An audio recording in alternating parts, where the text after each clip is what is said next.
기도하겠습니다. 사랑과 은혜가 많으신 아버지 하나님, 주님의 은혜에 감사와 찬양을 드립니다. 아버지, 이 시간에도 우리와 함께하여 주시옵시고 우리가 진리를 알아가는 데 부족함이 없도록 역사하여 주시옵소서. 이 야고보서를 통해서 우리가 율법을 버리는 행함을 가질 수 있도록 도와주시옵시고 정말 종교적인 행위에 빠지지 않도록 역사하여 주시옵소서. 오직 믿음으로 나아갈 수 있는 귀한 성도들이 될 수 있도록 도와주시옵소서. 모든 말씀 예수 그리스도의 이름으로 기도했습니다. 아멘. 야고보서 5장 6절을 보겠습니다. 신약 성경 375쪽입니다.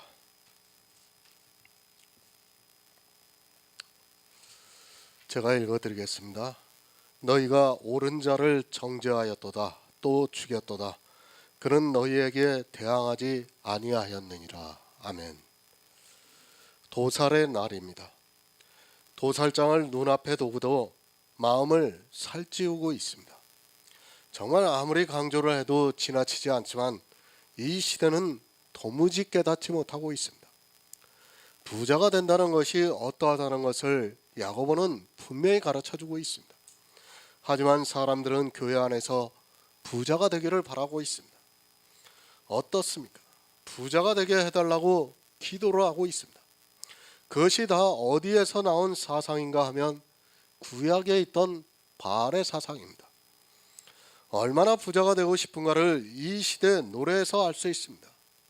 예수님처럼, 바울처럼 그렇게는 살 수 없을까 하면서 그렇게 살고 싶은 노래를 하고 있습니다.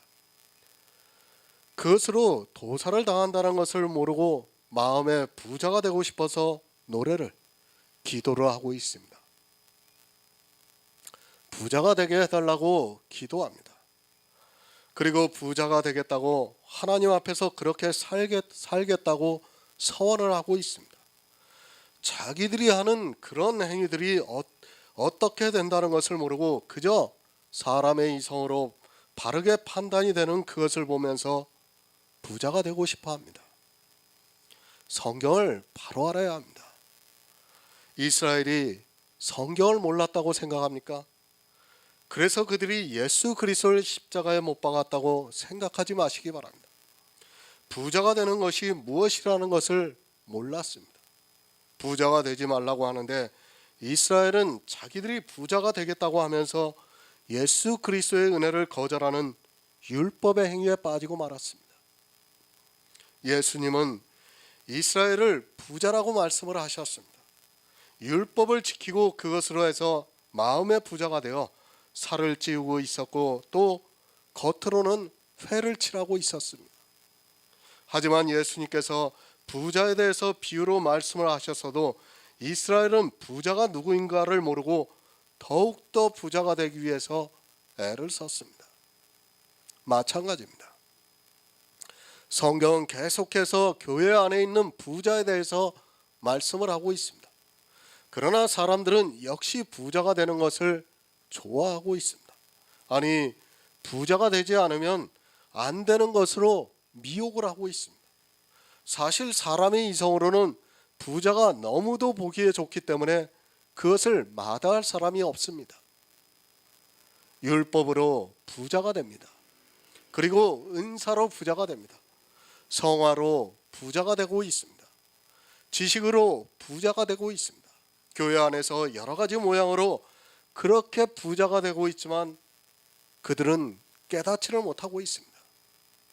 아니, 그것을 오히려 겸손하다고 생각하고 있고 그 모양을 내는 것을 무척이나 좋아하고 있습니다. 이 시대를 보면 성경과 얼마나 벗어나 있는가를 쉽게 알 수 있지만 이해를 하지 못하고 있습니다. 행함이 있는 믿음입니다. 이 믿음이 없으면 다 부자가 됩니다. 하지만 불행하게도 이 야고보서를 바로 해석을 하는 사람이 없습니다.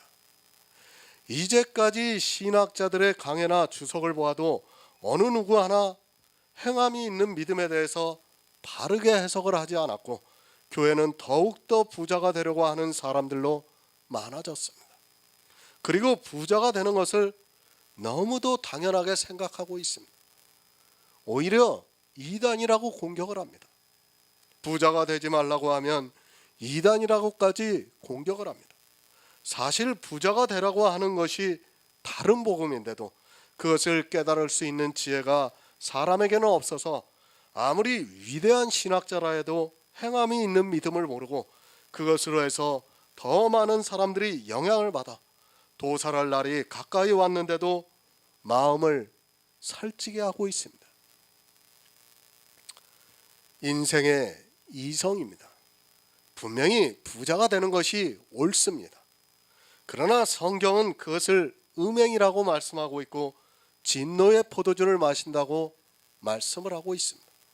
사람의 이성으로 옳고 그런 것을 판단해서는 안 되고 반드시 성경에서 어떻게 말씀하고 있는가를 깨달을 수 있는 지혜를 구해야 합니다. 성령이 오셔야 합니다. 그렇지 않고는 어느 누구도 깨달을 수 없는 영의 비밀입니다. 육을 가지고 있는 인생들의 이성으로는 지혜로는 그것을 깨달을 수 있는 지혜가 없습니다. 그래서 사람들은 더욱더 부자가 되어가고 있습니다. 도살을 눈앞에 두고도 자기가 부자가 되는 줄을 모르고 그렇게 부자가 되어서 도살장으로 끌려가고 있습니다. 얼마 전에 전화 한 통을 받았어요. 자기가 이제 성경의 어느 한 부분을 좀 탁월하게 보는 것 같더라고요. 그러면서 뭐 저보고 형제가 아니냐 그렇게 얘기를 하더라고요. 제가 참 안타까운 마음이 들었어요. 자기가 그 어떤 한 부분을 갖다가 성경을 탁월하게 해석하는 걸 가지고 마치 자기가 성경의 모든 비밀을 아는 것처럼 그렇게 이야기를 하고 있더라고요. 그러면서 더구나 뭐 집사인데 사람들을 가르치고 있다 이거예요. 그래서 그리스도 편지 설교 말씀을 좀 보라고 얘기했는데 제가 볼 때는 절대로 볼 것 같지가 않더라고요. 이렇게 대화를 나눠보니까 벌써 지식으로 부자가 되어 있는 거예요. 자기가 아는 것으로. 물론 우리가 아는 것은 참 감사한 일이에요. 하지만 그 아는 지식이 나를 부자로 만들게 되면 그렇게 된다는 것을 우리가 깨달아야 돼요. 왜 지금의 목사들이 다른 복음을 전하고 있는가 하면 지식으로 부자가 됐기 때문이에요. 자기가 알고 있는 지식이 옳다고 굳게 믿고 있기 때문에 거기서 벗어나지를 못하는 겁니다. 그러니까 우리가 그런 것까지도 정말 부자가 돼서는 안 된다는 것을 깨달아야 합니다. 교회 안에 있는 사람들입니다. 계속해서 말씀을 드리지만 이 성경은 교회 안에 있는 사람들이 보고 있습니다. 도살의 날을 눈앞에 두고 있는 사람이 누군가 하면 교회 안에 있는 사람이라는 것을 깨달아야 합니다. 그들이 무슨 악을 행하는가 하면 옳은 자를 정죄하고 죽입니다. 누가 예수 그리스도를 죽였습니까? 바로 교회 안에 있는 부자들이 죽였다는 말씀입니다.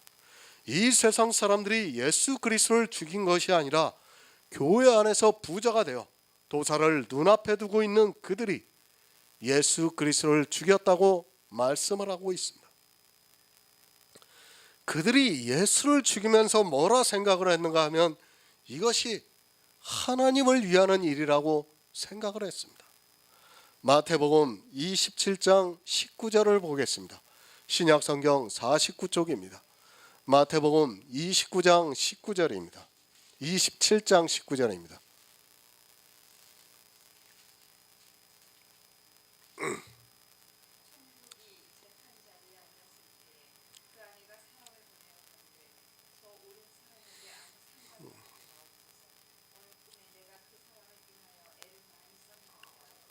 아멘.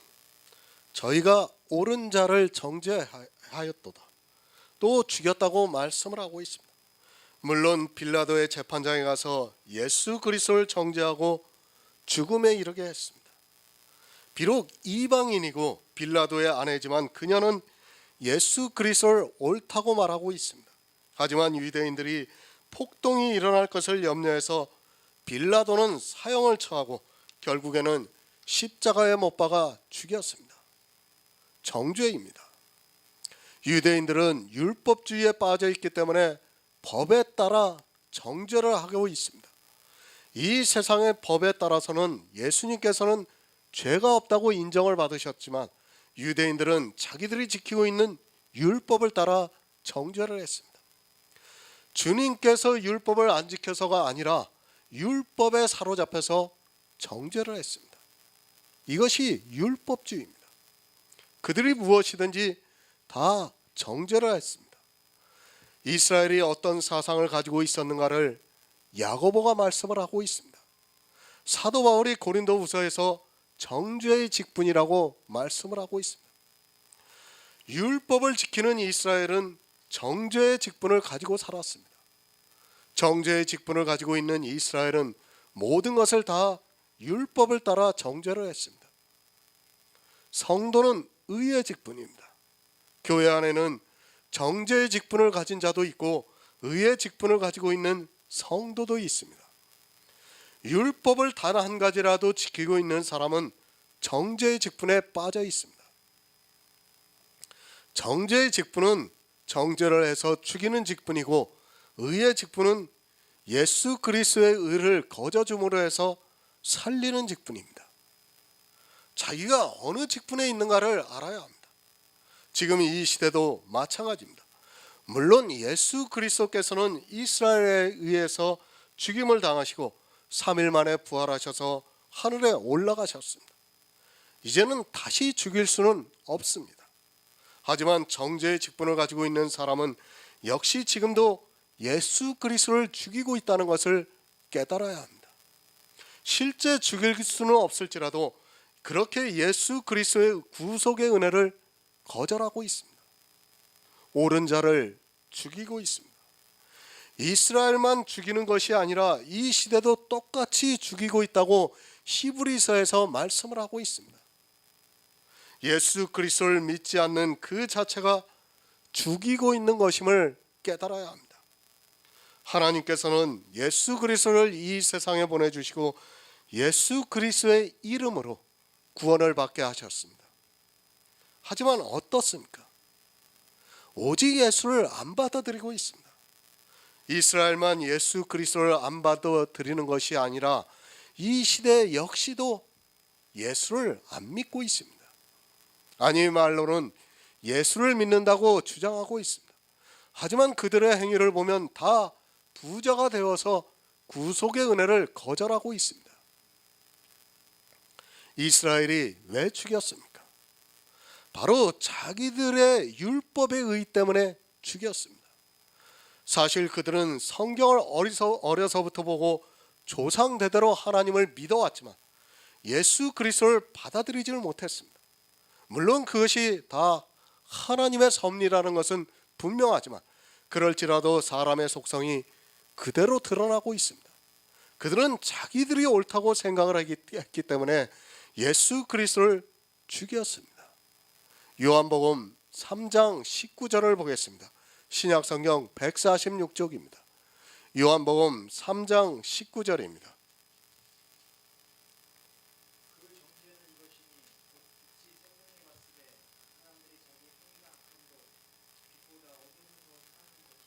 아멘. 왜 죽였습니까? 이스라엘은 빛보다 어둠을 더 사랑했기 때문에 예수 그리스도를 죽일 수밖에 없었습니다. 아니 빛이 무엇인지 어두움이 무엇인지를 몰랐기 때문에 예수 그리스도를 죽였습니다. 정말 이 시대 역시 참 빛이 무엇인지 어두움이 무엇인지를 모르고 있습니다. 이 세상 이성으로는 도무지 이해가 안 됩니다. 그래서 더욱더 이스라엘은 예수 그리스도를 정죄하고 죽일 수밖에 없었습니다. 이스라엘만 그런 것이 아니라 이 시대 교인들 역시도 참 빛과 어두움을 전혀 깨닫지 못하고 있습니다. 이스라엘의 흠없는 율법의 의가 어두움이라는 것을 모르고 있습니다. 이스라엘은 자기들의 이성과 눈으로 보고 그것을 빛으로 보았습니다. 참 빛입니다. 그것은 사람들의 눈에 보이지 않는 빛입니다. 그래서 더욱 사람들이 예수 그리스도를 믿지 못했습니다.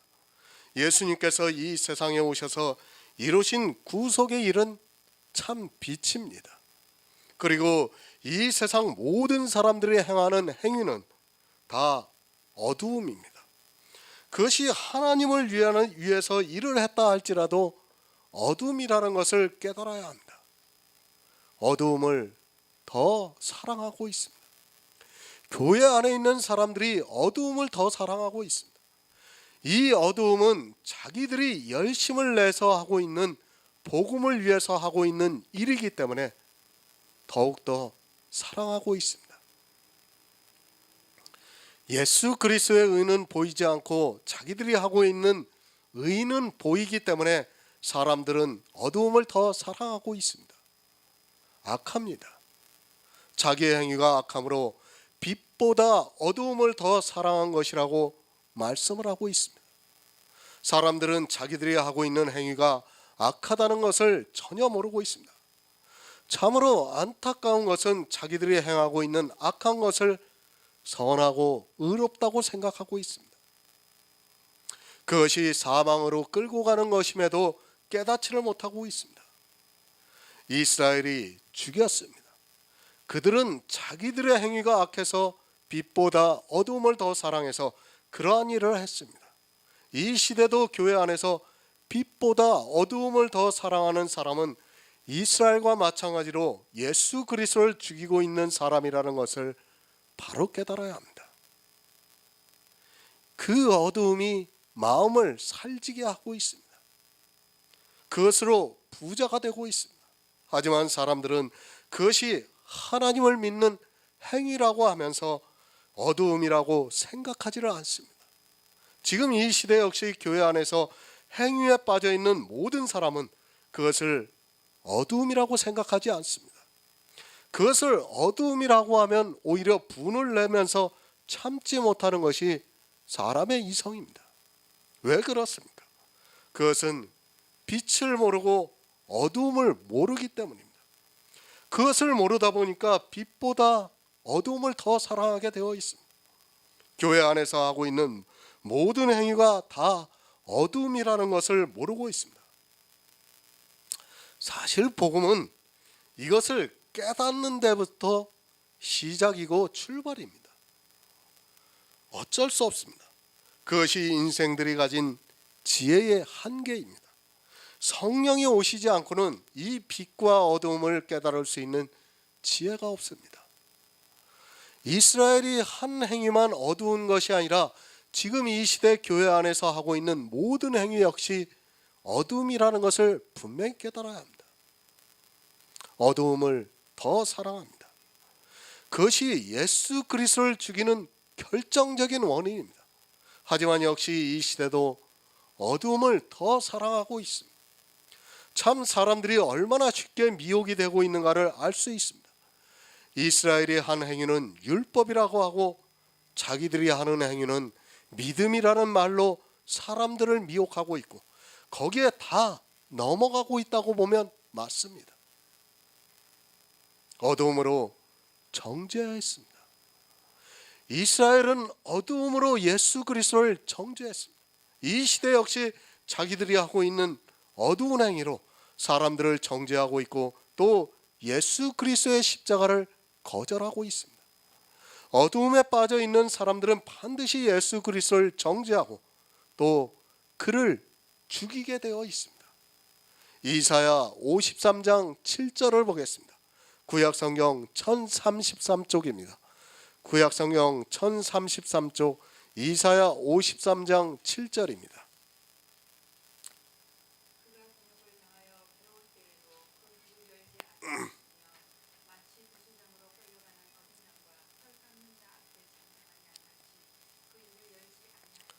아멘. 이사야의 예언입니다.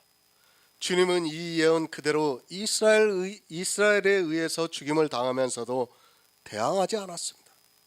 이스라엘은 하나님을 믿는다고 하면서도 빛을 몰라서 어두움을 더 사랑해서 예수 그리스도를 정죄했습니다.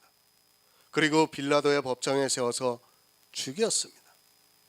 그가 곤욕을 당하여 괴로울 때도 입을 열지 않았습니다.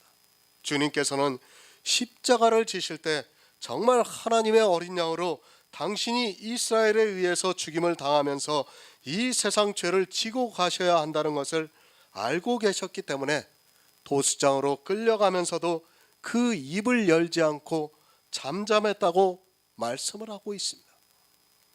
이사야의 예언 그대로 주님께서는 이스라엘에 의해서 십자가형을 받으셨습니다. 왜 그렇게 하셨습니까?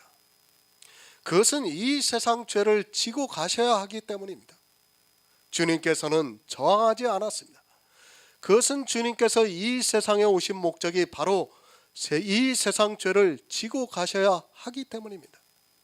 만약 주님이 십자가를 지시지 않으면 이 세상 어느 누구도 구원을 받을 수 없기 때문에 주님께서는 이스라엘이 죽일 때 대항하지 않았습니다. 우리를 사랑하셔서 그런 것입니다. 이 세상 죄인들을 구원하기 위해서 주님은 이스라엘이 옳은 자를 정죄하고 죽일 때도 대항하지 않았습니다. 주님은 이 세상에 우리와 똑같은 육체의 모습을 입고 오셨습니다. 정말 그 당시 십자가형은 가장 잔인한 형벌 중에 하나였습니다. 그것이 얼마나 고통스러운가는 성경에 기록이 되어 있습니다. 인간으로서 가장 고통스러운 형벌 중에 하나였습니다. 우리나라와 같은 날씨가 아니라 중동 지역은 아주 더운 날씨입니다. 그런 곳에서 십자가형을 받기 전에 채찍으로 거의 반을 죽이게 때리고 있습니다. 그리고 그 더운 날씨에 목이 타 들어가는 고통을 당하면서 서서히 죽어가게 하는 것이 바로 이 십자가형입니다. 그것도 하루 만에 죽지를 않아요. 보통 며칠 걸립니다. 며칠. 그러면 어떻게 되는지 압니까? 밤에는 엄청 춥습니다. 기온이 떨어지니까. 그러니까 우리나라 같이 영하로 떨어진다는 게 아니라 사람이 한 18도만 내려가도요 동사를 해요. 동사. 18도만. 우리나라에서는 있을 수 없는 일이지만 저 열대지방에서는 18도만 내려가면 동사를 합니다. 사람이 죽습니다. 그런 고통을 반복해서 겪으면서 죽는 게 십자가형이에요. 물론 주님은 이제 안식일이 다가오니까 이제 그 십자가에 달린 사람들을 다리를 꺾어서 죽였던 것을 우리가 성경을 통해서 알고 있습니다. 주님은 너무 잘 알고 계십니다. 그래서 이마에 땀이 피가 될 정도로 흘리면서 아버지여 이 잔을 내게서 옮길 만하면 옮겨달라고 기도를 했습니다. 사람의 형상을 입고 오셔서 당해야 하는 그 십자가형이 너무 고통스럽다는 것을 아시고 할 수만 있다면 피하고 싶으셨습니다. 그러나 어떻게 하셨습니까? 주님은 그 잔을 기꺼이 받으셨습니다. 우리를 사랑하셨기 때문입니다. 이사야의 예언이 되어 있는 그대로 도수장으로 끌려가면서도 잠잠한 양같이 입을 열지 않았다고 말씀을 하고 있습니다. 이스라엘은 어두움을 더 사랑해서 자기 땅에 오신 메시아를 정죄를 하고 죽였지만 주님께서는 그들을 대항하지 않고 십자가에서 죽으셨습니다. 예언입니다. 하지만 그들은 이 말씀을 보면서도 도무지 깨닫지 못했습니다. 영의 일이라는 것은 바로 그렇습니다. 예수 그리스도를 죽이면서도 그들은 하나님을 위하는 일이라고 하면서 너무도 당당했던 것을 볼 수 있습니다.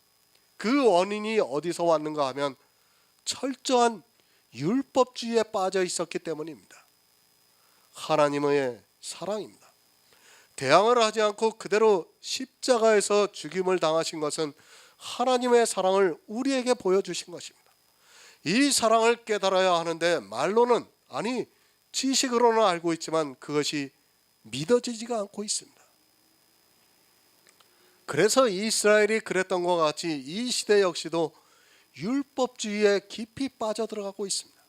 하지만 그것이 얼마나 악한 일이라는 것을 깨달을 수 있는 지혜가 없습니다. 이 모든 것이 구원입니다.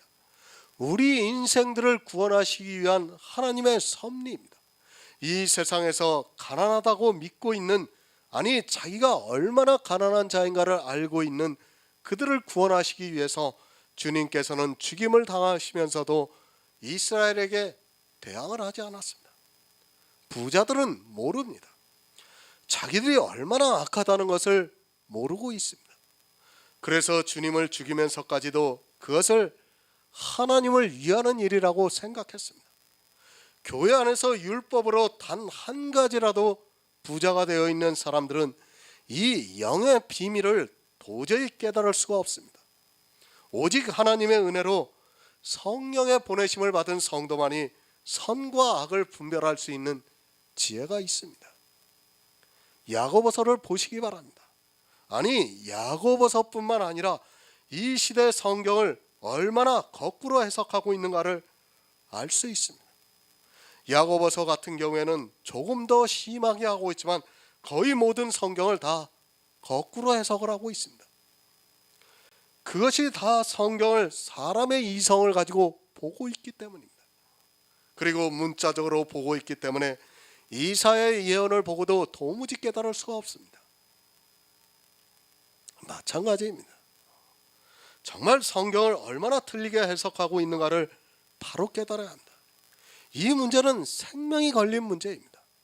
하지만 사람들은 교회에만 나오면 이상하게도 자기 생명에 대해서 너무 쉽게 생각하고 있습니다. 육체의 생명에는 그렇게 신중하고 애착을 갖는 그들이 영의 생명에 대해서는 너무 당연하게 생각을 하고 있습니다. 마태복음 26장 53절을 보겠습니다. 신약성경 47쪽입니다.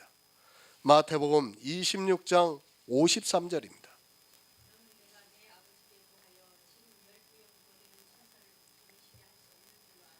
아멘. 예수 그리스도입니다.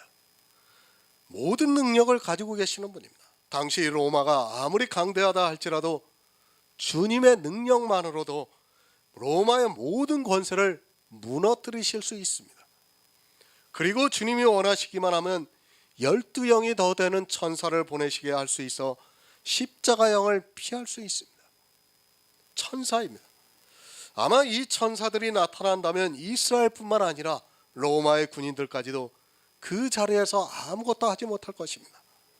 천사는 우리가 상상하는 것 이상입니다. 그런 능력이 있는 천사를 보내실 수 있지만 예수 그리스도께서는 이스라엘에게 대항하지 않았습니다. 그것은 주님께서 정죄를 받으셔서 그런 것이 아니라 우리 인생들을 사랑하셨기 때문입니다. 하나님의 어린 양입니다. 우리를 위해 속죄 제물이 되셔야 하는 분입니다. 그래서 예수님께서는 자기 몸을 단번에 들이시기 위해서 대항하지 않았습니다. 만약에 주님이 대항을 하면 이스라엘은 절대로 죽일 수 없습니다. 로마의 군대가 아무리 강하다 할지라도 하나님을 죽일 수는 없습니다. 그렇지 않습니까? 육체의 싸움이 아닙니다. 주님은 우리를 구원하시기 위해서 영의 싸움을 하고 있습니다. 이 영의 싸움은 예수 그리스도께서 십자가에서 죽으셔야 하는 것입니다. 죽임을 당하셔야 우리 인생들에게 구원의 길을 열어주실 수 있기 때문에 이스라엘이 옳은 자를 정죄하고 죽이려 해도 그것에 대항하지 않고 그대로 받아들였다는 말씀입니다. 육체의 싸움이었다면 분명히 12영이 더 되는 천사를 불렀을 것입니다. 하지만 주님께서는 이 십자가의 비밀을 아무도 모르게 감추어 두셨습니다. 사단까지도 이 비밀을 도무지 깨닫지 못하게 하심으로 사단이 이스라엘을 감동을 해서 자기 스스로 예수 그리스도를 십자가에 죽임으로 말미암아 뱀의 머리가 상하게 되었습니다.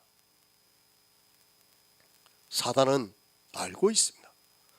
예수 그리스도께서 누구라는 것을 알고 있었습니다. 그래서 죽이려고 유대인들을 감동했습니다.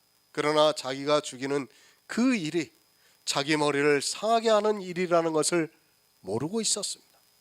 주님께서는 대항하지 않고 죽임을 당하시니까 주님이 죽음으로 해서 모든 것이 끝이 나고 자기가 이제 이 세상의 모든 사람을 죽일 수 있는 것으로 생각했습니다. 주님은 대항하지 않았습니다. 그것은 부활이 있었기 때문입니다. 이제까지 어느 누구도 부활이라는 것을 몰랐습니다. 그러나 주님이 이 세상에 오셔서 죽으심으로 말미암아 부활의 첫 열매가 되셨습니다. 그리고 우리 역시 부활할 것을 보여주셨습니다. 하지만 사단도 그것을 몰랐고 또 이스라엘 역시도 상상도 하지 못했던 일이 일어났습니다. 부활입니다. 이것은 정말 신비한 일입니다. 육체의 부활이 아니라 영의 신비한 부활입니다. 죽었던 주님이 부활을 하신 것 같이 아담으로 말미암아 죽었던 우리가 예수 그리스도를 믿음으로 말미암아 영이 탄생이 되고 주님께서 다시 오실 때 이 세상의 몸이 아니라 하늘의 신령한 몸으로 다시 사는 것입니다. 바로 이것 때문입니다. 우리를 사랑하셔서 새로운 영을 탄생하게 하셨고 주님께서 다시 오시는 날에 전혀 다른 썩지 않는 부활의 신령한 몸을 입혀서 천국에서 영원히 함께 살기를 원하셔서 그 영의 신비한 일을 이루시기 위해서 주님께서는 태어나지 않고 이스라엘에 의해서 죽임을 당하셨습니다. 그리고 하나님의 능력으로 3일 만에 부활하셨습니다. 야고보서 5장 7절을 보겠습니다. 신약성경 375쪽입니다. 야고보서 5장 7절입니다.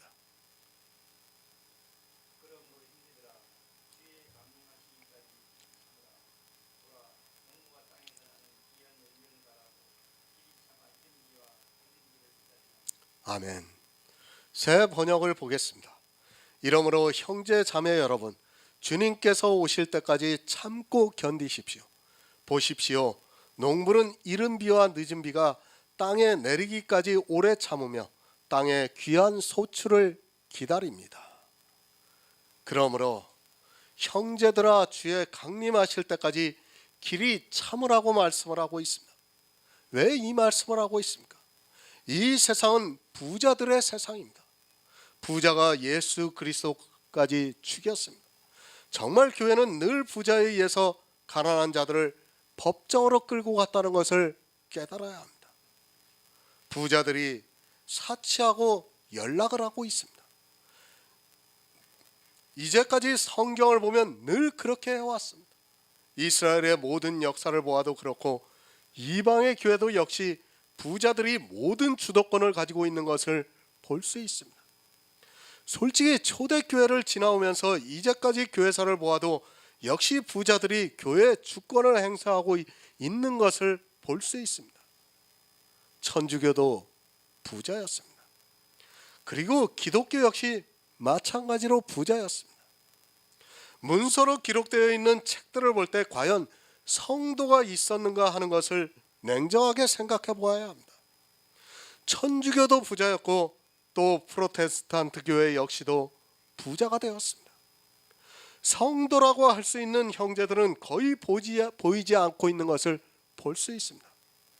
지금도 마찬가지입니다. 이 시대 역시 부자들의 세상입니다. 과연 성도라고 할 수 있는 사람이 몇이나 되는지 찾아볼 수 없습니다. 이렇게 늘 부자들은 교회를 종교로 만들어서 그 안에서 사치와 연락을 하면서 살아가고 있습니다. 초대교회를 지나오면서 이 야고보의 말씀이 그대로 이루어지고 있다고 보면 맞습니다. 추수한 자의 우는 소리가 만군의 주의 귀에 들려지고 있습니다. 성도가 없습니다. 천주교와 기독교를 거쳐오면서 구원을 받을 성도가 거의 없었다는 것을 깨달아야 합니다. 그것은 그들이 해석을 한 이 야고보서 강의 한 가지만 보아도 너무도 쉽게 할 수 있습니다. 심지어는 종교개혁을 한 루터도 야고보서를 지푸라기 복음이라고 말했습니다. 이 야고보서는 성경으로 취급을 하지 않았다는 말씀입니다. 루터만 그랬습니까? 그래도 루터는 양심적이라는 것을 알아야 합니다. 그러나 다른 신학자들은 이 야고보서를 다 거꾸로 해석을 했습니다. 그것이 쌓이고 쌓이다 보니까 이제는 어느 누구도 그것을 바로잡을 수 없습니다. 너무도 유명한 신학자들이 야고보서를 행위를 강조하는 말씀으로 해석을 하다 보니까 그것이 이제는 굳어져 있는 것을 볼 수 있습니다. 신학교에서도 그렇게 배워요.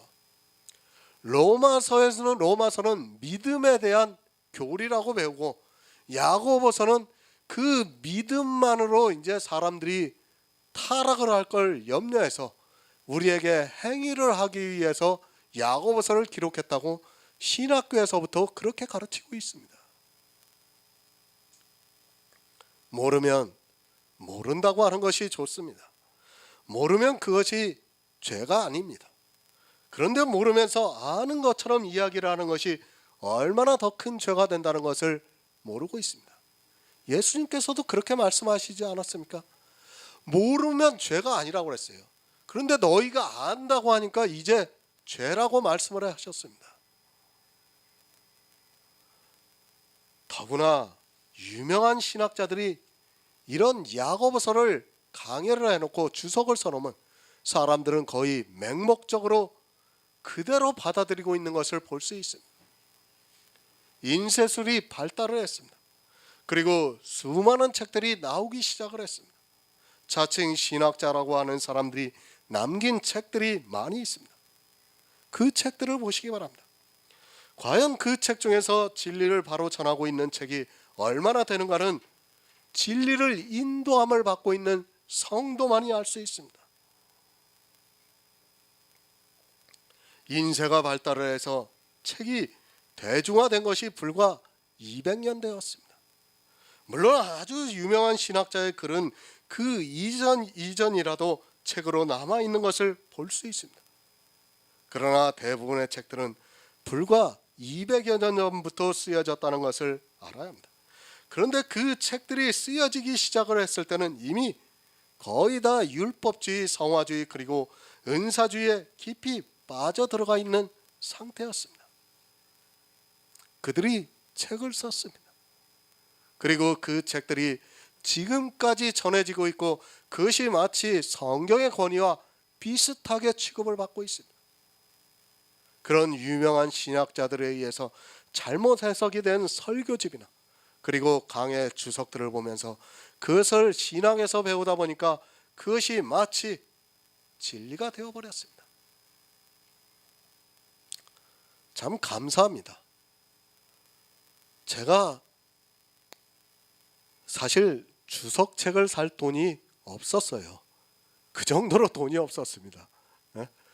주석책을 안 보고 싶어서 안 본 게 아니라 정말 주석책을 살 돈이 없었어요. 제가 신학을 공부하면서 그걸 주석책을 보통 한 질 살려면 보통 20-30만 원 해요. 근데 그걸 살 돈이 없었어요. 그러다 보니까 저는 처음부터 주석을 안 봤어요. 정말 감사하게도. 그리고 이제 제 친구 목사가 그 성경 대백과사전이라는 것을 이제 선교사들한테 보내는 책들 중에서 저한테 준 책이 있어요. 그건 지금도 제가 가끔 참고로 하고 보고 있습니다. 그 책하고 이제 헬라어 사전하고 히브리어 사전하고 이제 그렇게 제가 가지고 있습니다. 근데 감사하게도 저는 처음부터 주석을 안 봤어요. 그리고 성경을 몇 권을 이상하게 다른 성경들을 보게 된 거예요. 그러니까 지금 제가 보고 있는 이 개역 성경 말고도 킹 제임스라든지 그 다음에 새 번역이라든지 공동 번역이라든지 이런 책들을 보게 된 거예요. 제가 그러다 보니까 자연스럽게 성경에서 저는 답을 찾기 시작했어요. 그런 책들이 아니라. 그러니까 아마도 그래서 하나님께서 복음을 주시지 않았나 정말 그렇게 생각을 하고 있습니다. 그런 주석책들을 전혀 참고로 하지 않았기 때문에 지금 여러분들과 이렇게 복음의 교제를 나눌 수 있지 않았는가 저는 나름대로 그렇게 생각을 하고 있습니다. 지금 이 시대의 신앙서적을 봅니다. 지금 이 시대를 보시기 바랍니다. 요한계시록의 환상이 그대로 나타나고 있습니다. 많은 물 위에 앉은 큰 음녀의 심판이 그대로 보이고 있습니다. 얼마나 많은 책들이 나오고 있습니까? 성경보다도 그런 책들을 보면서 그가 더구나 유명한 신학자이면 성경보다 더 그 책에 있는 글들을 그대로 받아들이고 있는 것이 이 시대 교인들의 모습입니다. 참 안타까운 현실입니다. 이 시대도 마찬가지입니다. 지금은 인터넷이라는 매체가 발달을 해서 누구나 자기가 생각하는 글을 올리고 있습니다. 그것을 또 다른 사람들이 함께 공유를 하면서 심각한 문제가 되고 있습니다. 모르면서 안다고 하며 글로 남기는 것이 얼마나 큰 죄인가를 모르고 있습니다. 왜 부자가 많습니까? 그것은 성경을 모르기 때문입니다. 성경을 안다면 절대로 부자가 되려고 하지 않을 수 있는데 성경을 모르다 보니까 서로 부자가 되기 위해서 치열한 경쟁을 하고 있습니다. 그리고 자기가 안다고 해야 더 많은 사람들을 자기 교회 안으로 끌어들일 수 있기 때문에 사람들은 더 아는 척을 하고 있습니다. 데살로니가후서 1장 4절을 보겠습니다. 신약성경 334쪽입니다. 데살로니가후서 1장 4절입니다.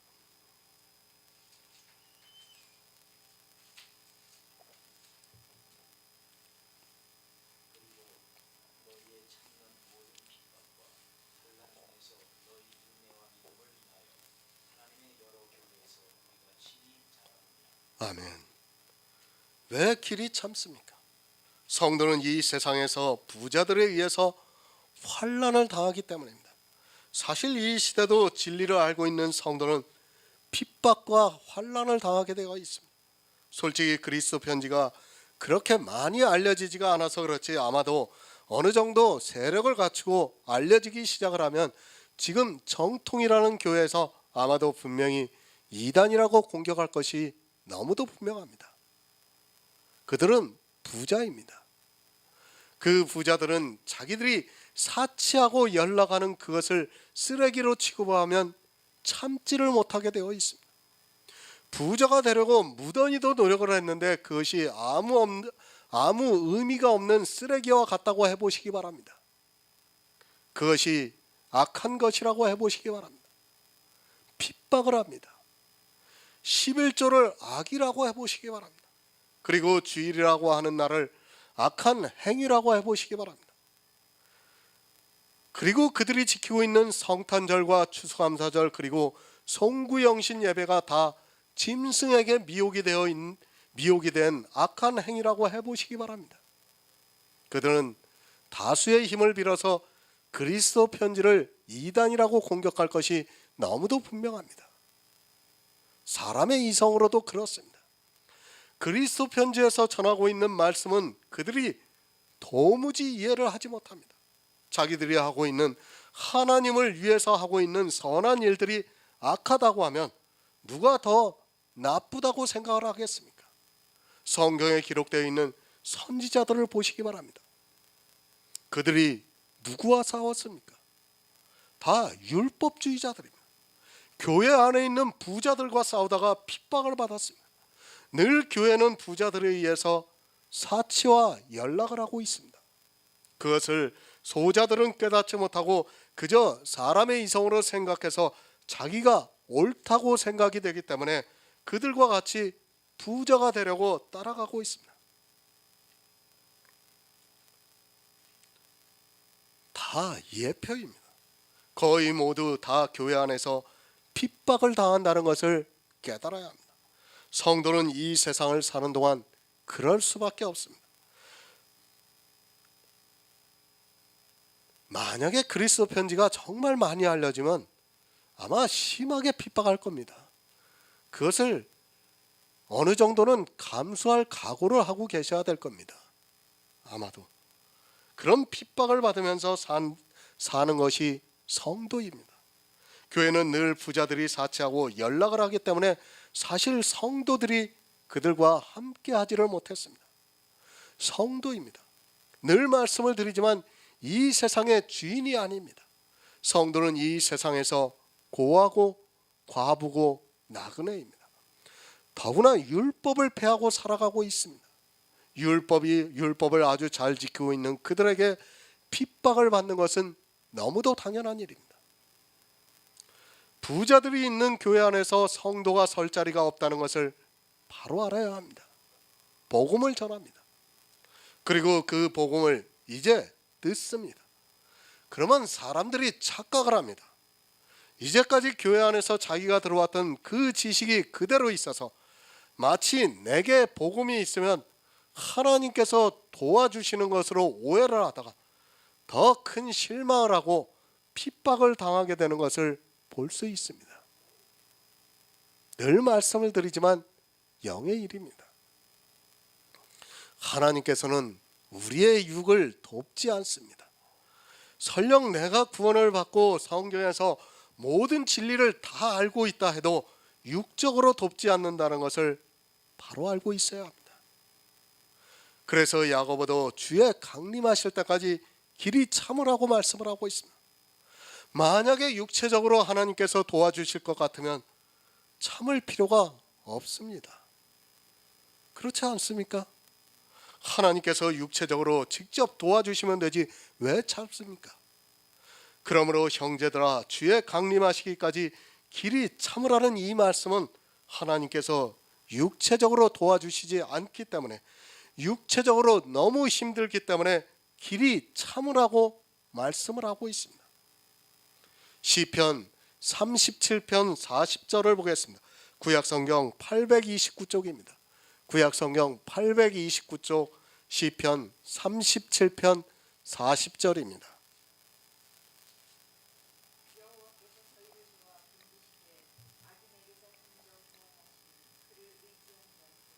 아멘. 말씀을 보고 오해하지 마시기 바랍니다. 늘 말씀을 드리지만 성경은 영의 일입니다. 이런 말씀을 육적으로 보아서는 절대로 안 됩니다.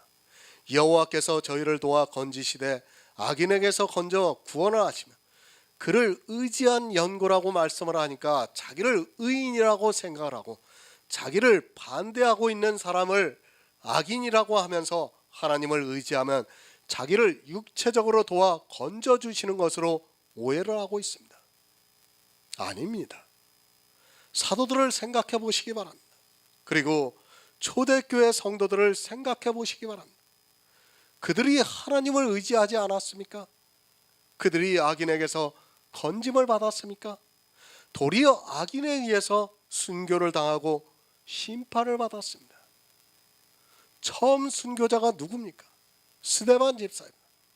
그가 누구에게 순교를 당했습니까? 바로 이스라엘의 악인들에게서 순교를 당했습니다. 스데반 집사가 하나님을 의지하지 않아서 순교를 당했습니까? 그러나 분명한 것은 스데반 집사는 악인에게서 건짐을 받았습니다. 그리고 그 영혼이 구원을 받았습니다. 하지만 그 육체는 돌에 맞아 죽는 순교를 당하고 말았습니다. 악인이 누구입니까? 이 세상 사람도 물론 악인이라고 말할 수 있습니다. 하지만 교회 안에서 율법을 지키고 있는 부자들이 악인입니다. 그 악인에게서 육체적으로 건짐을 받고 도우심을 받는 것이 절대로 아닙니다. 성도는 육체적으로 그 악인들에 의해서 핍박을 받으면서 살아가고 있습니다. 얼마나 많은 순교를 당했습니까? 물론 전부가 순교자라고 할 수는 없을지라도 초대교회를 지나고 교회에 의해서 순교를 당한 사람이 수천만 명에 이른다는 것을 기억하고 있어야 합니다. 보이는 교회가 부자가 되어서 심지어는 왕까지도 받고 또 종교 재판을 통해서 수많은 사람들을 죽였다는 것을 알아야 합니다. 그것이 천주교에서만 그런 것이 아니라 기독교에서도 있었습니다. 물론 이 세상에 의해서 죽임을 당한 사람들도 있었습니다. 성도의 삶입니다. 내가 진리를 안다고 해서 다른 사람이 나에게 굴복할 것이라고 생각하지 마시기 바랍니다. 오히려 더 핍박을 받습니다. 내게 진리가 있으면 세상은 나를 핍박하게 되어 있습니다. 이 세상의 사상이 다 부자가 되어 싶어 하는 것이고 또 이 세상의 모든 종교가 다 부자가 되고 싶어 하기 때문에 부자를 악하다고 하는 성도는 당연히 세상에 의해서 그들이 다수이기 때문에 핍박을 당하게 되어 있습니다. 길이 참으시기 바랍니다. 어느 정도 참아야 합니까? 내 육체의 생명이 끝이 날 때까지 길이 참아야 합니다. 그것을 참지 못하면 결국 진리를 배반하게 되어 있습니다. 성도는 이 세상에서 그렇게 힘들게 살아가야 한다는 것을 잊지 마시기 바랍니다. 천국은 영원합니다. 그리고 이 세상은 우리가 길게 살아보아야 100년입니다. 그리고 이 세상의 생명은 불완전해서 아프기도 하고 또 슬픔을 당하기도 하고 또 여러 가지 어려움을 당하기도 합니다. 그러나 천국의 생명은 썩지 않고 모든 것을 다 이길 수 있는 완전한 형상입니다. 천사들도 우리가 부활을 하고 나면 판단을 받는다고 말씀을 하고 있습니다. 그런 부활입니다. 둘을 다 얻을 수 있다고 생각하지 마시기 바랍니다. 물론 가끔가다는 하나님께서 성도에게도 분복을 주실 때도 있습니다. 하지만 사도들과 초대교회 성도들을 보면 내가 어떻게 살아야 하는가를 깨달아 알 수 있습니다. 교회 안에 있는 사람들이 꽝도 먹고 알도 먹으려고 합니다. 그것이 자기 영혼을 망하게 한다는 것을 모르고 있습니다. 천국입니다. 그것이 얼마나 좋은가를 알고 있는 성도는 이 세상에서 기꺼이 참고 견딥니다. 천국에 있는 부활을 생각하면서 아무리 힘들고 때로는 내 생명을 빼앗으려고 해도 참을 수 있습니다. 정말 하늘의 것이 얼마나 좋은가 알 수 있다면 참을 수 있습니다. 얼마나 좋을 것 같습니까? 아마 상상이 안 될 겁니다. 그렇게 아마 남자들보다는 여자들이 좀 더 그건 느끼지 않을까 생각해요. 어느 정도냐면 아담이 하와를 보고 내 뼈 중에 뼈요 내 살 중에 살이라고 했어요. 정말 그 정도로 천국에 가면 우리가 사랑을 받고 축복을 받으면서 살아간다는 걸 알아야 돼요. 그것도 하와와 같은 불완전한 형상이 아니라 완전한 형상으로 그렇게 받는다는 거예요. 천국은 말로 표현할 수가 없어요. 그래서 성경에서도 천국에 대해서 말씀으로 표현한 곳이 없습니다. 모릅니다. 아무도 모릅니다. 농부입니다. 그 농부가 농사를 지을 때를 생각해 보시기 바랍니다. 귀한 열매를 바라며 길이 참아 이른 비와 늦은 비를 기다린다고 말씀을 하고 있습니다. 이 세상의 농부도 자기가 씨앗을 심고 그 열매를 바라면서 참고 또 참으면서 계절을 보내고 있습니다. 귀한 열매를 바라고 길이 참습니다. 베드로후서 3장 14절을 보겠습니다. 신약성경 387쪽입니다. 베드로후서 3장 14절입니다.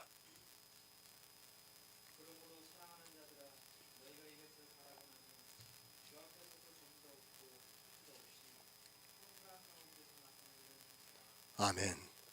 사랑하는 자들아, 너희가 이것을 바라보나니 주 앞에서 점도 없고 흠도 없이 평강 가운데 나타나기를 힘쓰라고 말씀하고 있습니다. 귀한 열매는 주 앞에서 점도 없고 흠도 없이 평강 가운데 나타나는 것을 말씀합니다. 그러니까 성도가 부활을 해서 주님 앞에 나타나는 것을 말씀을 하고 있습니다. 이보다 더 귀한 열매가 어디 있습니까? 농부는 농사를 지어 귀한 열매를 바라고 있습니다. 그와 같이 하나님께서는 우리에게 이른 비와 늦은 비를 주셔서 우리가 주 예수 그리스도의 날에 주 앞에서 점도 없고 흠도 없이 평강 가운데 나타나기를 바라고 있습니다. 이것을 바라면서 길이 참으라고 말씀을 하고 있습니다. 성도가 무엇을 바라면서 이 세상을 살아가야 하는가를 가르쳐주고 있습니다. 오직 구원입니다. 이 세상에 그런 생명이 아닙니다. 이 세상 종교에서 말하는 그런 거짓 구원이 아닙니다. 성도는 영의 부활을 믿고 있습니다. 예수 그리스도를 믿음으로 내 안에 탄생이 되는 영이 주님께서 다시 오시는 날에 부활의 열매가 되어서 신령한 몸을 입게 됩니다. 이것을 위해 길이 참고 바라고 있습니다. 정말 부자들이 세상의 주인이 되어서 그들에 의해서 핍박을 받고 살아가고 있는 성도들에게 바라는 것이 바로 이 열매입니다. 구원의 열매를 바라면서 살아가고 있다는 말씀입니다. 주님께서 이 세상에 강림하시는 그 날을 바라면서 기다리고 있습니다. 오래 참습니다. 곧 오시겠다고 하셨습니다. 그런데 벌써 2000년이 지났습니다. 세상 사람들의 상식으로는 도무지 이해가 안 되는 일이고 거짓과 같이 보여지지만 주님의 시간은 하루가 1000년 같고 1000년이 하루 같다는 것을 알고 있다면 그리 오래 참는 것도 아닙니다. 인생의 시간으로는 정말 오래 참고 기다린다고 할 수 있지만 하나님의 시간은 아직 짧은 것 같습니다. 2000년이 지났습니다. 그러나 아직까지도 주님이 오실 때의 징조는 보이지 않고 있습니다. 이 세상을 보는 것이 아니라 성경에 기록되어 있는 교회의 징조를 보면 아직은 때가 아닌 것으로 믿어지고 있습니다. 지금 살아있는 사람들이 다 죽기까지는 주님이 오시지 않을 것으로 성경을 보면 알 수 있습니다. 저도 정확히는 모릅니다. 그러나 아직은 때가 아닌 것은 분명합니다.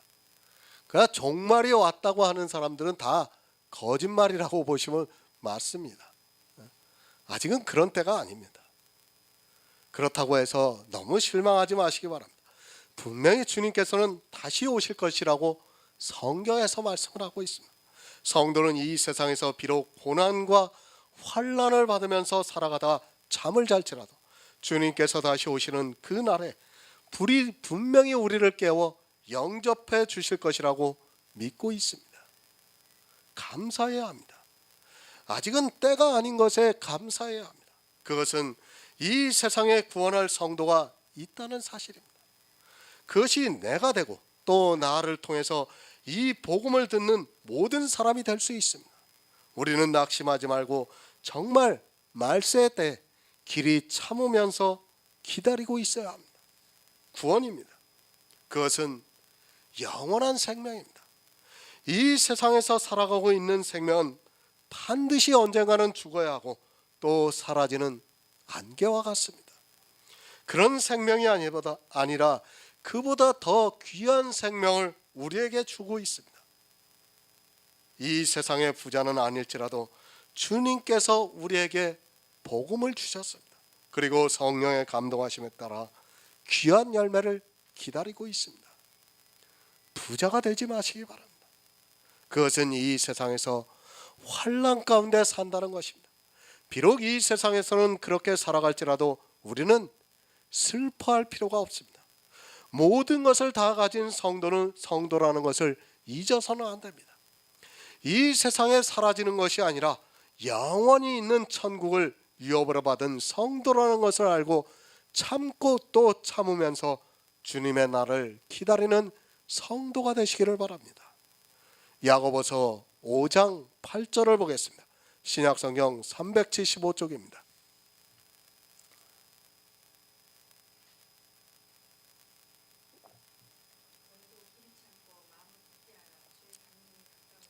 아멘. 새 번역을 보겠습니다. 여러분도 참으십시오. 마음을 굳게 하십시오. 주님께서 오실 때가 가깝습니다.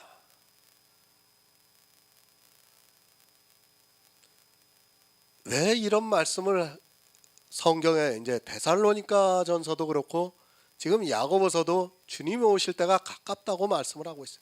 왜 그랬습니까? 그 당시에는 너무 성도들이 많은 고난을 받았어요. 그렇게 고난을 많이 받다 보니까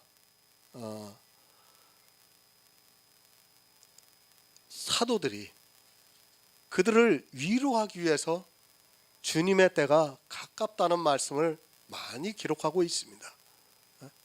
왜? 그들이 위로를 받아야 될 거 아닙니까? 위로를 받아야 하기 때문에 가깝다고 말씀을 하고 있는 것입니다. 여러분 참으십시오. 반복해서 말씀을 하고 있습니다. 얼마나 참기 힘들면 계속해서 참으라고 말씀을 하겠습니까? 이 세상에서 성도로 살아간다는 것이 견디기 힘든 고통입니다. 그것을 알기 때문에 야고보는 계속해서 참으라고 말씀을 하고 있습니다. 어느 정도입니까? 앞에서 말씀을 드렸지만 죽을 때까지 참아야 합니다. 그렇게 참는 성도만이 구원을 받을 수 있습니다. 우리 성도는 죽을 때까지 이 세상에 있는 부자들에 의해서, 아니 부자가 되고자 하는 사람들에 의해서 고난을 당하기도 하고, 또 내 마음에서도 끊임없이 부자가 되고 싶어 합니다. 솔직히 얼마나 부자가 되고 싶습니까? 부자가 되기 싫은 사람은 아무도 없습니다. 그것이 사람의 이성으로는 너무도 좋기 때문에 모든 사람은 다 부자가 되고 싶어 합니다. 정말 성령의 감동을 받지 않고는 이 부자가 되고 싶어하는 마음을 떨쳐버릴 수 없다는 것을 깨달아야 합니다. 아니 성령의 역사가 아니고는 우리는 부자가 되고 싶은 마음을 버리지 못합니다. 그것이 사람의 이성입니다. 그리고 이 세상의 이성적 지식입니다. 그런데 그것이 악이라고 하니까, 그것이 부자라고 하니까, 그것을 참으려고 하니까 얼마나 견디기 힘들겠습니까? 사실 그것을 버릴 수 있는 사람은 아무도 없습니다. 하지만 성령이 우리 가운데 오시면 우리가 길이 참고 견딜 수 있습니다. 그것은 성령이 모든 진리 가운데로 인도를 하기 때문입니다. 만약에 성령이 진리 가운데로 인도를 하지 않으면 우리는 참고 싶어도 안 됩니다.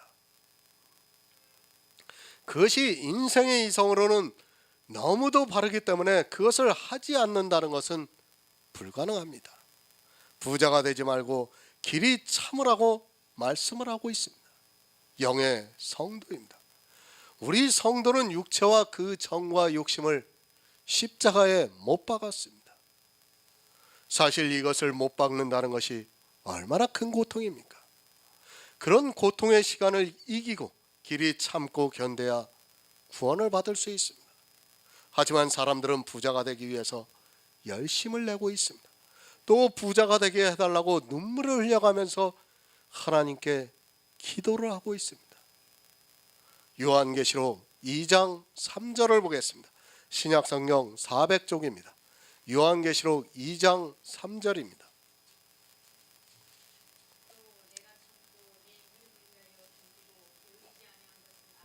아멘. 에베소 교회에 하시는 말씀입니다.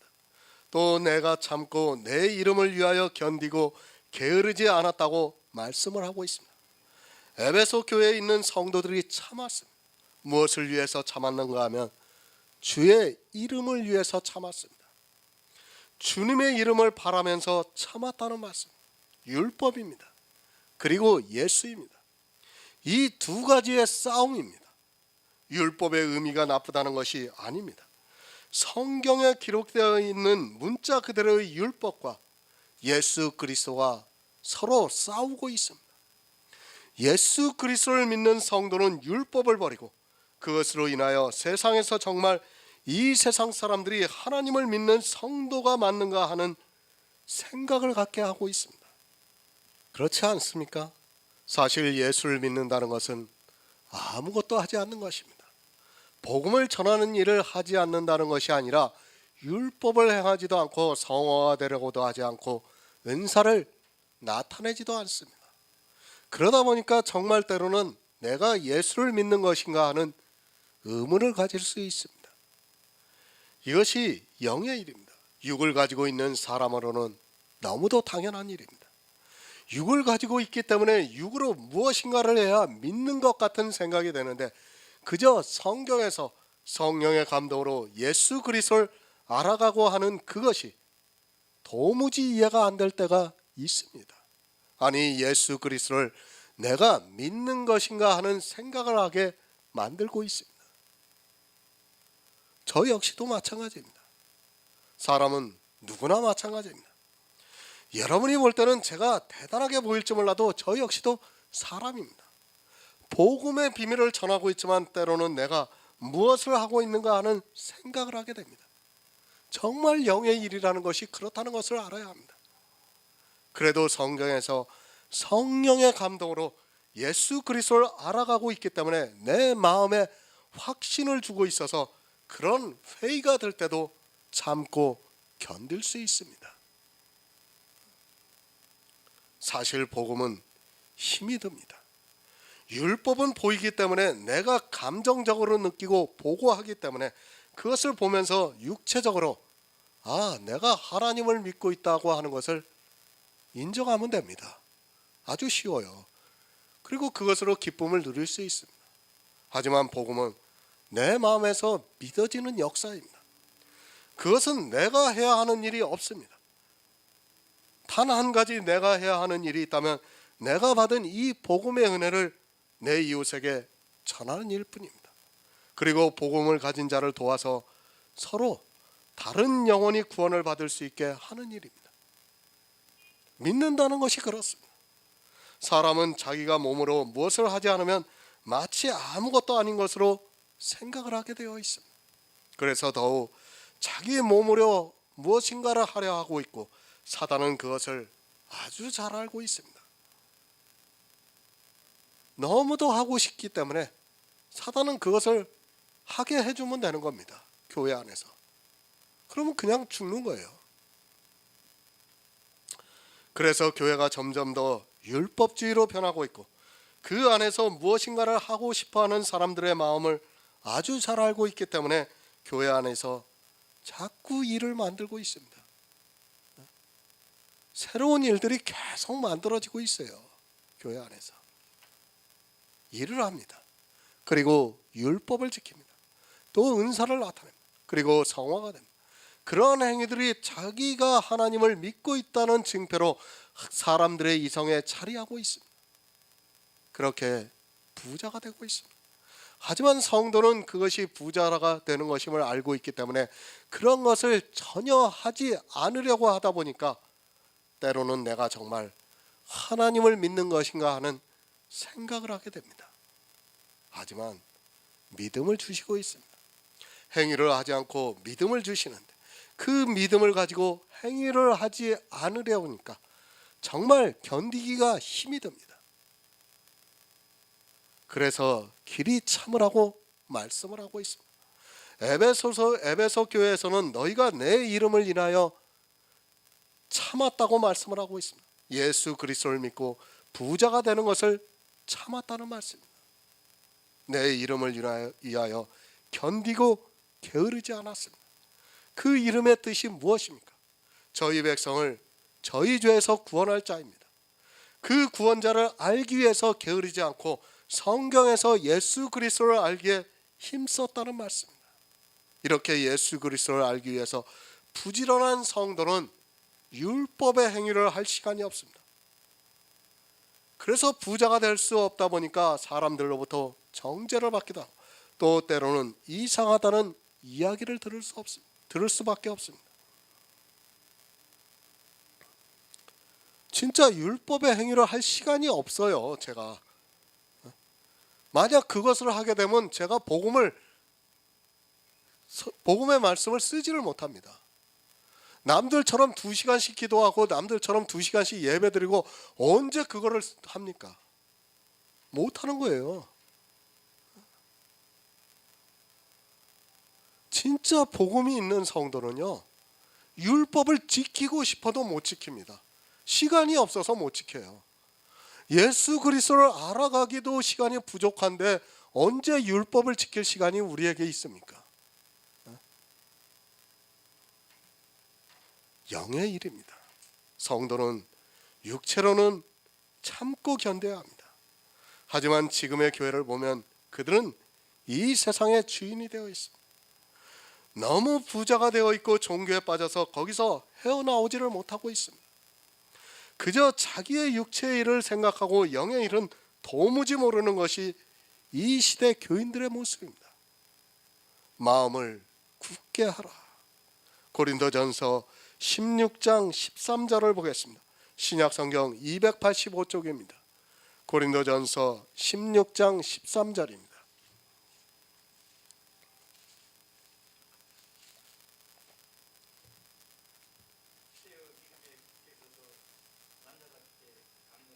아멘. 마음을 굳게 하라. 사람들은 행위에 대해서는 너무도 굳게 하려고 하고 있습니다. 하지만 성경은 우리에게 행위에 대해서 요구하고 있지 않습니다. 교회가 타락을 하면서 종교화되다 보니까 행위를 통해서 자기들이 성도라는 것을 보이고자 노력을 하고 있어서 그렇지 성경과는 전혀 다르다는 것을 깨달아야 합니다. 행위는 너무 잘합니다. 그리고 그런 것으로 굳은 신념을 보이려고 합니다. 하지만 그 행위라는 것이 얼마나 무의미한가를 바로 깨닫지 못하고 있습니다. 이 세상은 율법주의다 보니까 사람들은 그 안에 있을 때는 자기 행위로 굳게 설 수 있기 때문에 더욱더 그렇게 되고 있습니다. 하지만 우리가 성경을 모아서 잘 알겠지만 욥을 생각해 보시기 바랍니다. 그가 어떤 사람이었습니까? 고아의 아버지가 되고 과부의 눈을 실망케 하지 않았습니다. 그런 그였지만 모든 재산을 다 잃고 나니까 아무것도 할 수 없었습니다. 이 세상에서 가장 의롭게 산 욥이라 해도 그의 모든 재산과 그리고 가족까지 잃고 나니까 아무것도 하지 못하고 그저 자기 육체의 병을 보면서 탄식을 했습니다. 그것이 인생입니다. 그러나 율법을 지키고 있을 때는 전혀 깨닫지 못했습니다. 내가 주의를 지킬 수 있고 내가 11조를 낼 수 있고 내가 율법을 지킬 수 있고 성도와 같이 살 수 있을 때는 자기가 하고 있는 행위가 너무도 당연하고 모든 사람도 나와 같이 할 수 있다고 생각합니다. 율법주의가 왜 잘못됐는가를 알아야 돼요. 율법주의는 내가 이것을 하면 저 사람도 나와 같이 할 수 있다고 생각하는 거예요. 그것이 잘못입니다. 하나님께서는 모든 사람의 정말 이 세상에 60억 인구 얼굴 하나도 똑같은 사람이 없게 만드셨는데 사람들은 교회 안에서 행위로 똑같이 만들려고 노력을 하고 있어요. 무엇입니까? 하나님의 분복을 거절하는 거고 하나님의 섭리를 거절하는 거예요. 그게.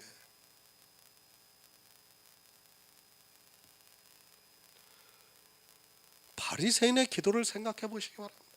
나는 일에 이틀을 금식하고 소득의 11조를 낸다고 기도하고 있습니다. 이렇게 기도를 하는 바리새인과 주님께서 나를 도와주셔서 내가 11조를 하고 있습니다 라고 기도를 하는 지금의 교인과 무엇이 다르겠습니까? 똑같습니다. 바리새인은 하나님이 안 도와주셨다고 생각했습니까? 그들 역시 하나님께서 자기들을 도와주셔서 일에 이틀을 금식하고 소득의 11조를 내고 있다고 생각하고 있었습니다. 그러나 그 반대를 생각해 보시기 바랍니다. 욥과 같이 하나님께서 도와주시지 않으면 아무것도 할 수 없다는 것을 생각하고 있어야 합니다. 사람의 행위라는 것이 그렇습니다. 하지만 교회 안에 있는 율법주의자들은 자기는 노력을 해서 율법을 지키고 있고 저 사람은 포기를 하고 있다고 생각하고 있습니다. 자기 눈에는 그렇게 보일지라도 만일 하나님께서 자기에게 아무것도 주지 않았다면 다른 사람의 눈에도 역시 그렇게 보인다는 것을 깨달아야 합니다. 행위는 분복입니다. 하나님께서 주신 분복을 따라 어느 사람은 굳게 선 것처럼 보이고 어느 사람은 방종으로 하는 것 같이 보이게 되어 있습니다. 하나님께서는 그 행위로 굳게 설 수 없다는 것을 이미 보여주셨습니다. 죄를 한 번도 안 져본 아담이 범죄한 것을 통해서 보여주셨습니다. 그러나 마음은 다릅니다. 내 행위는 나쁠 수 있습니다. 그러나 마음은 내가 하는 행위가 아니라 주님이 하시는 구속의 일입니다. 죄인인 사람이 하는 행위는 흔들릴 수밖에 없습니다. 하지만 점도 없고 흠도 없는 주님께서 하시는 구속의 일은 절대로 흔들리지 않습니다. 마음을 굳게 하고 주의 강림이 가깝다는 것을 믿으라는 그 말씀은 바로 주님께서 이루시는 일을 내 마음이 믿고 있다는 말씀입니다. 마음을 굳게 해야 합니다. 그것은 내 스스로 하는 것이 아닙니다. 성경에서 마음을 굳게 하라고 하니까 마치 내가 스스로 마음을 굳게 할 수 있는 것으로 생각하지 마시기 바랍니다. 내 스스로의 마음은 늘 흔들리게 되어 있습니다. 그러나 예수 그리스도께서 이루신 구속의 일을 마음으로 믿는 그것은 하나님께서 믿음을 주시면 흔들리지 않을 수 있다는 말씀입니다. 그래서 믿음이에요. 믿음. 달리 믿음이라는 게 아니에요. 하나님께서 우리를 믿을 수 있게 역사를 해주기 때문에 내 마음이 그 믿음으로 흔들리지가 않는 거예요. 사람의 이성으로 아무리 믿는다고 해봐야 아무 소용없습니다. 그런 믿음은 아무 의미가 없어요. 내가 성경에서 예수 그리스도를 알지 못하고 믿는다고 하는 것은 다 거짓에 불과합니다. 알아야지 내가 거기서 든든해질 거 아닙니까? 어린아이가 자기 아빠가 누구라는 것을 알아야지 마음이 든든한 거예요. 근데 아빠를 잃어버리면 어떻게 됩니까? 아이는 그때부터 완전히 불안한 상태가 빠지게 되어 있어요. 마찬가지라는 것을 알아야 됩니다. 왜 우리가 성경에서 하나님을 알아야 되는가 하는 것을 믿음을 통해서 가르쳐주고 있는 겁니다. 알아야지 믿을 수 있기 때문입니다. 고린도후서 1장 21에서 22절을 보겠습니다. 신약성경 287쪽입니다. 신약성경 287쪽 고린도후서 1장 21에서 22절입니다. 우리를 너희와 함께 그리스도 안에서 견고케 하시고 우리에게 기름을 부으시는 하나님이시니 저가 또한 우리에게 인치시고 보증으로 성령을 우리 마음에 주셨느니라. 아멘. 그리스도 안에서 견고케 하시고 있습니다. 누가 그렇게 하시고 있는가 하면 바로 하나님께서 우리의 마음을 그렇게 하시고 있다는 말씀입니다. 그것을 어떻게 하는가 하면 저가 우리에게 인치시고 보증으로 성령을 우리 마음에 주셔서 우리가 마음을 굳게 할 수 있다는 말씀입니다. 하나님의 역사입니다. 내 마음이 주의 강림을 기다리고 있습니까? 내 마음이 굳게 서 있습니까? 부자가 되려고 행위에 빠지지 않고 있습니까? 정말 성도가 어떻게 구원을 받는가를 성경이 자세히 가르쳐주고 있습니다. 하지만 사람들은 성경을 너무 모르고 있습니다. 아니, 영의 일을 모르다 보니까 그저 육의 이성으로 생각을 하고 있습니다. 오직 믿음입니다. 그 믿음이 내 안에 있습니다. 우리가 믿음이 흔들리지 않는 것은 예수 그리스도 안에서 견고케 하시고 있기 때문입니다. 이 세상에 있는 종교적인 믿음과 하나님께서 주시고 있는 성도의 믿음이 무엇이 다른가를 바로 깨달아야 합니다. 하나님께서는 우리의 행위가 아닌 오직 믿음으로 우리를 견고케 하시는 역사를 하고 있습니다. 그것을 어떻게 합니까? 성령이 우리에게 인치시고 보증으로 성령을 우리에게 주신 거예요. 그 성령이 우리를 어떻게 합니까?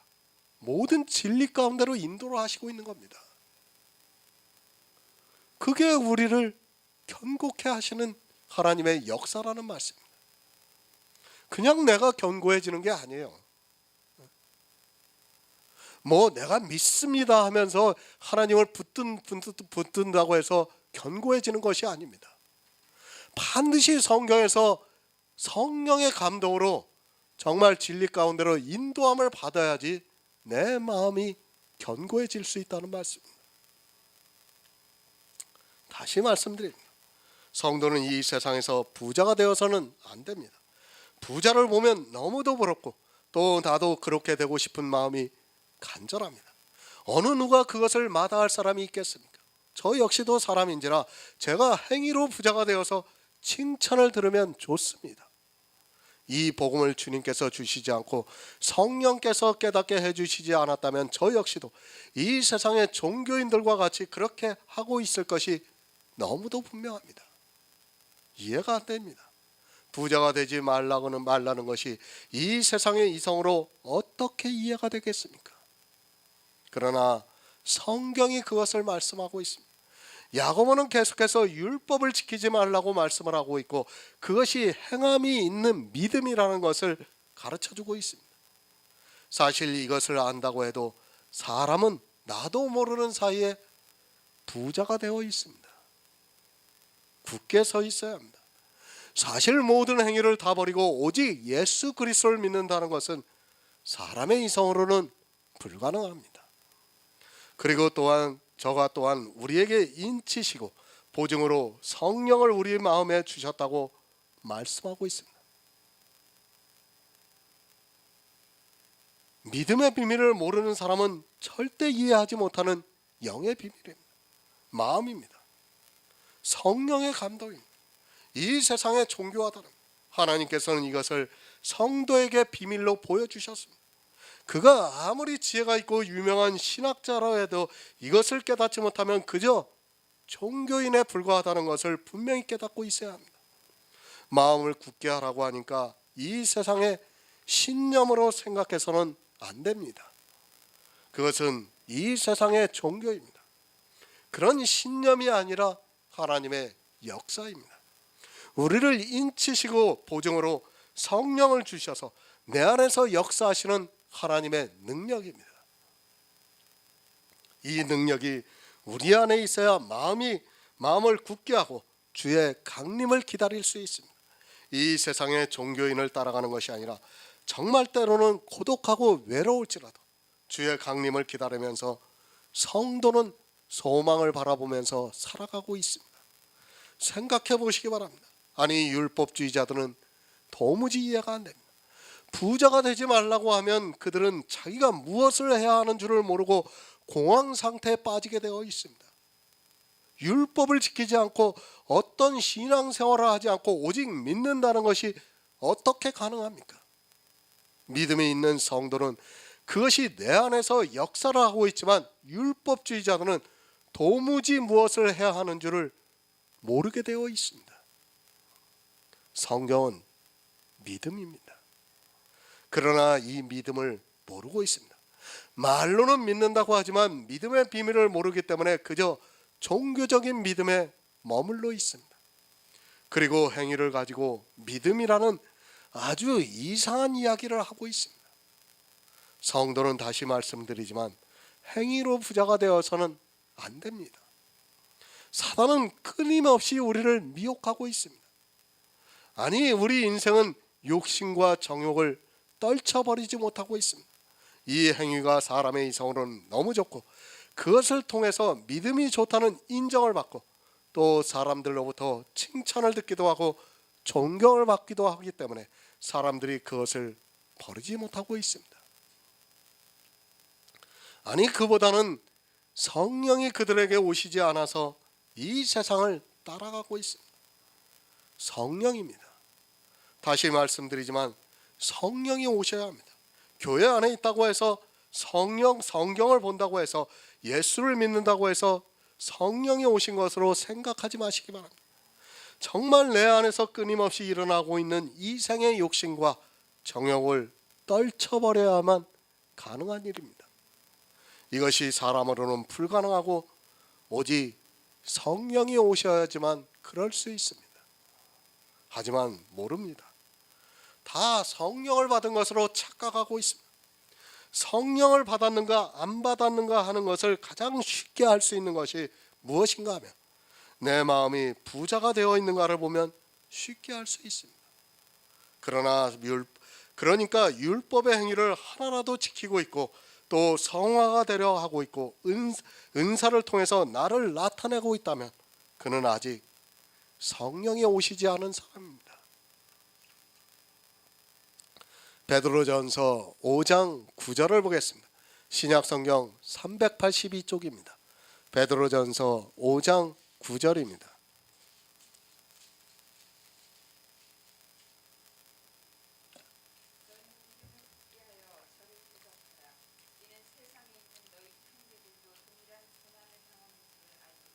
아멘. 너희는 믿음을 굳게 하라고 말씀합니다. 우리가 왜 성경을 보고 있습니까? 성경을 보는 이유는 알고 보아야 합니다. 그것은 바로 믿음을 굳게 하기 위해서입니다. 이 믿음을 굳게 하려면 예수 그리스도를 알아야 합니다. 종교에 빠져 교회 안에서 행위에 열심을 내지 말고 정말 성경을 바로 알아 그 안에서 하나님의 사랑과 예수 그리스도의 은혜를 깨달아 믿음을 굳게 해야 합니다. 종교입니다. 그들은 끊임없이 행위를 요구하고 있습니다. 기독교가 지금 얼마나 행위에 빠져 있는가를 그 안에 있는 사람들은 전혀 깨닫지 못하고 있습니다.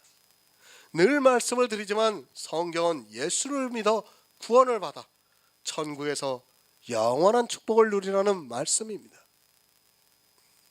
싸움입니다. 사람은 늘 행위로 부자가 되고 싶어 합니다. 그 행위가 예수 그리스도의 십자가의 은혜를 은혜되지 못하게 만들고 있습니다. 이 싸움에서 지는 사람은 구원이 없습니다. 야고보서도 계속해서 그것을 말씀하고 있고 성경 전체가 다 그것을 가르쳐주고 있습니다. 믿음에 굳게 서서 종교적인 행위에 빠지지 말고 예수 그리스도를 믿어서 영생을 얻으라는 말씀입니다. 하지만 믿음을 모르고 있습니다. 아니, 믿음에 대해서 이야기를 하면 이단이라고까지 이야기합니다. 행위를 하지 말라고 하면 이단이라고 공격을 합니다. 사람이 얼마나 자기들이 하고 있는 행위에 애착을 가지고 있고 정욕에 빠져 있는가를 알아야 하는데 성령이 오시지 않아서 그것을 깨달을 수 있는 지혜가 그들에게는 없습니다. 그래서 지금의 교회는 이 세상의 종교와 별반 다르지 않습니다. 뭐가 다릅니까? 불교와 기독교가 뭐가 다릅니까? 예수를 믿는다는 것 말고 그 말 한마디 말고는 다 똑같습니다. 행위를 강조하고 있습니다. 불교도 도덕적으로 살라고 가르치고 있고 교회 안에서 하고 있는 설교를 들어봐도 도덕적인 것을 말하고 있습니다. 얼마 전에 우연히 텔레비전에서 기독교 텔레비전을 보았습니다. 목사가 나와서 설교를 하는데 자기 부부 이야기를 합니다. 자기 부부는 이제까지 한 번도 부부싸움을 하지 않았다고 합니다. 하나님을 믿고 성령의 감동을 받으면 싸움을 하지 않을 수 있다고 말합니다. 얼마나 안타까운 일입니까?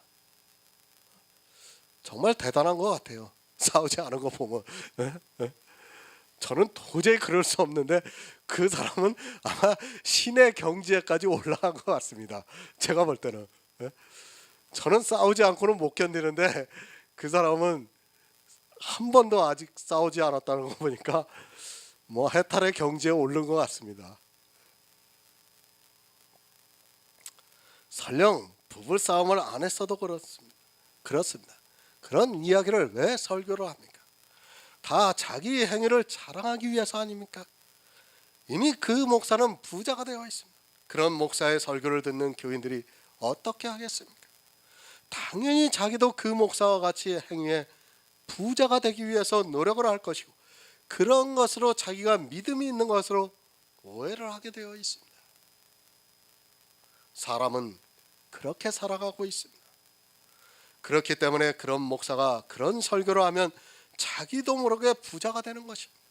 믿음을 모르기 때문에 그렇게 행위로 점점 더 부자가 되고 있으면서도 깨닫지를 못하고 있습니다. 믿음을 굳게 하는 것이 무엇이라는 것을 모르고 그저 종교인으로 살아가고 있습니다. 성도는 그런 종교인이 아니라 오직 예수 그리스도를 믿는 믿음으로 굳게 서 있어야 주의 강림을 기다릴 수 있습니다. 히브리서 13장 9절을 보겠습니다. 신약성경 369쪽입니다. 히브리서 13장 9절입니다.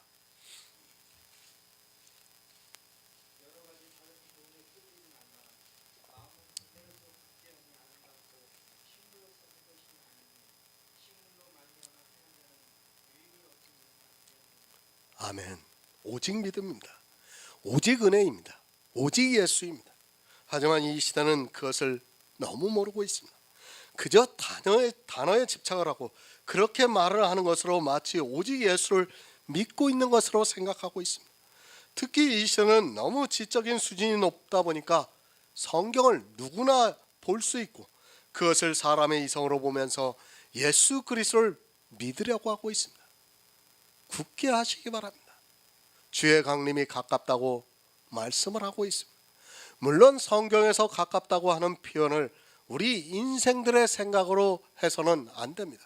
하지만 은혜를 받은 성도는 그 마음을 굳게 세울 수 있습니다. 아카데미 강의에서도 말씀을 드렸지만 주 예수 그리스도의 은혜가 어떻게 성도들에게 있어야 한다는 것을 바로 깨닫는 성도만이 이 세상에서 마음을 굳게 할 수 있습니다. 다시 말씀드립니다. 식물로 하지 마시기 바랍니다. 내가 아는 이성적 지식으로 하지 말라고 말씀을 하고 있습니다. 그가 아무리 신학 박사라 해도 아무 소용이 없다는 것을 알아야 합니다. 그런 신학 박사가 되려고 노력을 하기보다는 성경에서 예수 그리스도의 은혜를 아는 성도가 되어야 합니다. 목사들이 어떻게 박사학위를 받습니까? 이번에도 우리나라를 대표하는 교회에서 목사의 박사학위가 문제가 되었습니다. 신학 박사도 거짓으로 받는 그들이 과연 성경을 바로 전할 수 있겠습니까? 저는 절대로 아니라고 생각합니다. 그런 박사는 목회자들 사이에서 공공연한 비밀이 되고 있습니다. 저 역시도 그런 유혹을 받은 적이 있고 아주 쉽게 박사학위를 받을 수 있다는 것을 알고 있습니다.